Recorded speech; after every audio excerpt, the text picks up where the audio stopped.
Hello and welcome to the Frontington and Backwoods Railway for a very special episode to acknowledge our 1,000 subscribers. By way of thanks to all of you who have subscribed to the channel, this is going to be a quick overview of the entire layout, recapping everything that's happened so far. Or mostly everything. I'll leave out the bits that are boring, or don't make sense, or were just plain mistakes. This will be a whistle-stop tour, if you'll pardon the pun. But you'll find more detailed information in those other videos. They're all in a playlist, so you can easily get to them, and there's a link here to go and watch them. Oh, but don't go just yet, because you haven't finished watching this video. Still here? Oh, thank goodness. The original version of the layout was built using second-hand track from my childhood layout, using first radius curves and insulfrog points, and taking as many shortcuts as possible. The end result was surprisingly good for all that, but it had its limitations. I wanted to join the DCC bandwagon. I wanted better quality track. I wanted a fiddle yard. I wanted an infinite money cheat, and I wanted to improve a whole raft of things that I just wasn't happy with. And so the rebuild project began. Never did track down that infinite money cheat, though. After a lot of playing around with designs on the computer, I eventually built the baseboard using 9mm ply and relatively lightweight timber, constructing it as separate boards that bolt together, sitting on top of a wooden frame. The track is all Pico Code 100, and the points are medium-length electrofrog. Every piece of track has its own set of droppers, and until they're glued down, I used wood screws to hold them temporarily in place. The fiddle yard is a little more rough and ready than the scenic side, but it works just fine. The layout as a whole is intended to represent a small terminus on a single-track branch line, which I imagine to be a fictional extension of the Great Western network in South Devon. I looked at some real-world locations for inspiration, initially choosing Bigbury-on-Sea as a potential analogue for Frontington, although more recently I've been favouring Thurleston. It doesn't really matter that much, as I'm not planning on changing the name of my station, but it's sometimes useful to reference a real-world location to know what's plausible. Frontington has a small engine shed, including an ash pit. There's a small coal platform, and it'll eventually be joined by a small water tower too. There's a signal box, which will eventually be linked up to lots of point rodding. There are signals in various positions, including some circular ground signals. The station is made up of a main platform for longer trains and a smaller bay platform at the rear. There's a runaround loop at the front of the layout, and behind is the goods yard, which will eventually include a coal merchant and a cattle dock. This is the beating heart of my DCC setup. It may not look high-tech, but it works well enough for my layout.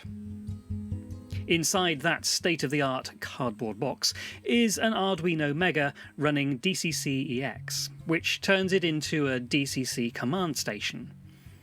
It has a motor driver board attached to it, which is what provides power to the track, and also has an output for my programming track, which you can see in front of the laptop. Incidentally, the Arduino DCC-EX command station needs a controller too.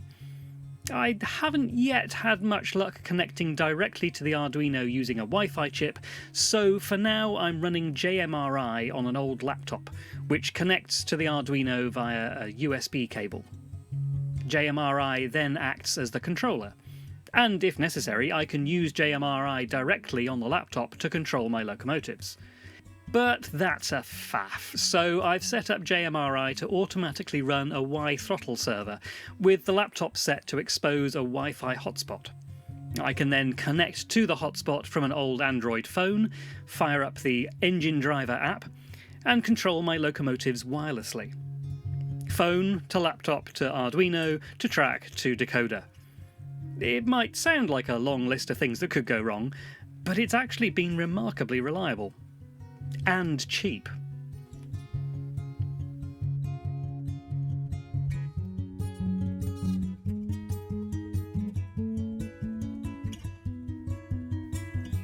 Speaking of locomotives, let me introduce you to my fleet. First up is this Bachmann 4500 class Small Prairie. I bought it second-hand, and it wasn't DCC ready, so I've hardwired a Gagemaster Ruby DCC decoder into it. This is my favourite locomotive, and the one that gets the most use on this layout. I also have a Bachmann 2251 class Collet Goods. Again, this was second-hand and wasn't DCC ready, so I've installed a Trainomatic Locomanda 2 decoder in the tender. It's by far the best decoder I have so far, although the Loco itself needs a bit of TLC to clean the wheels and pickups, so at the moment it can be a bit unreliable. I also have this Bachmann 5600 class tank engine. It's a bit heavy duty for this layout really, so doesn't get used much, but technically it still works. It is DCC ready, and I've plugged a Lays DCC chip into it. Not the best by a long shot, but it's functional. Technically, I also have this old Replica Railways 5700 class pannier tank, but that's a split chassis model, so it's currently motorless and just there for show. Now for the rolling stock. I have a Bachmann GWR brake van, factory weathered. I think that's an old Hornby mineral wagon with a custom coal load. A Dapol goods wagon, which I weathered myself. An older Dapol lime wagon, also weathered by me. Underneath that tarpaulin is an old Hornby 5-plank wagon. And finally a Dapol cattle wagon, factory weathered. Sat behind my stationary pannier tank is an old Airfix auto coach, which I have added a few minor details to, including painting the interior and adding people. Attached to my Collet Goods is a rake of 3 Hornby Collet coaches, again with some minor painted details and interior.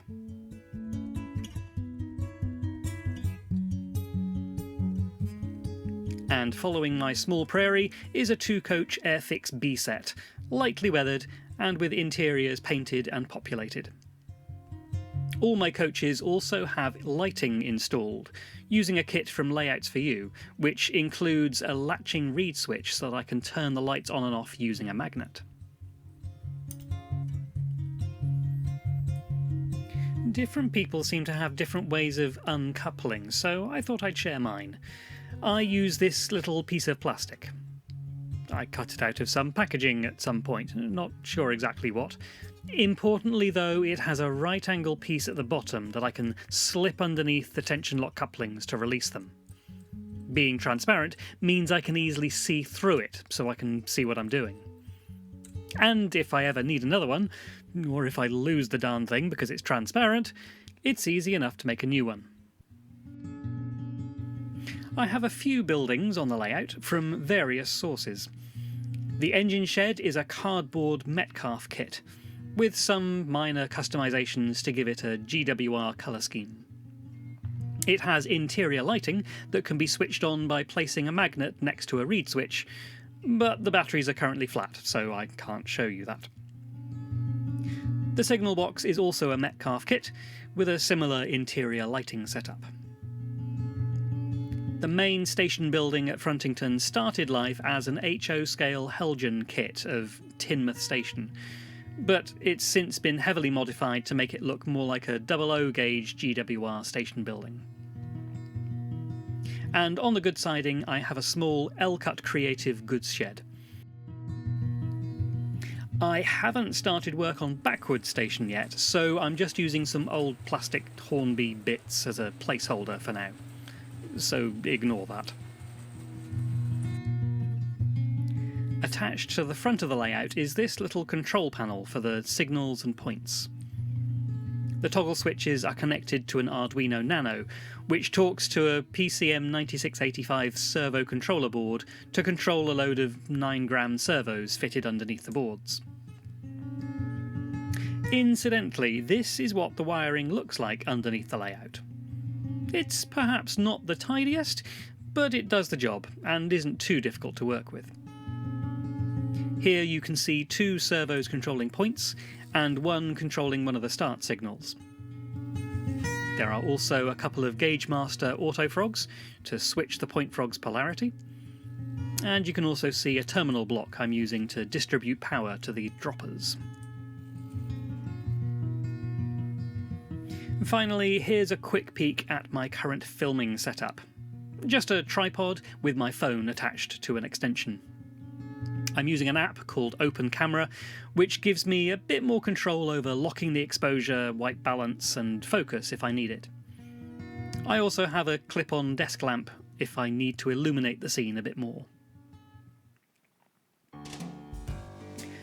Well, that's about all for this 1K celebratory episode. I hope you enjoyed taking a peek at everything I've done so far. There's masses still to do, including finishing the back scenes that you're getting a sneaky preview of right now. So if you're not one of the 1,000 people already subscribed, make sure you hit that magic subscribe button so you don't miss my next video on that. And if you are already subscribed, thank you. I honestly never imagined that number of people would be interested in my model railway. Shows what I know. Oh, and here's a link to that playlist I mentioned earlier. You can go and watch it now, because this video is finished. Go on. Off you go. Click it. Click it. There's nothing more to watch here. You might as well.